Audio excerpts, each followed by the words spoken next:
Dnes knižočku nejakú prečítame? Položte pracovné náradia, A čo by si chcel usaďte robiť? sa doma v obývačkách, začíname, hráme 5 proti 5 a aj dnes budeme klásť jednoduché otázky a hľadať na ne tie najčastejšie odpovede.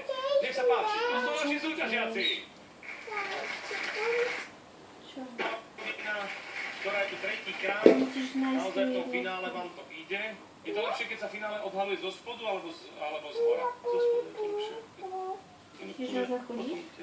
Prečo? Toto bol taký až ten stres, že sme hneď vedeli? Ideš kakať?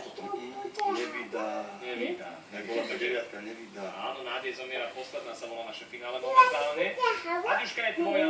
Najstaršia sestra. Ahoj, najstaršia sestra. Šiška. Sestra. Čiže je tvoja. Prvá sestra. Obidvom púkajú lapte, či čo to máte tu na tie chlebíky. Je Nikina. Motra. Motra. Žirafa.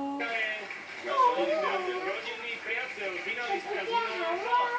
Ale Žirafa. bol lepší ty tedy. Teraz to Linečka lepšie zahra. Určite. Po spodoch. A pôjdeš aj ty?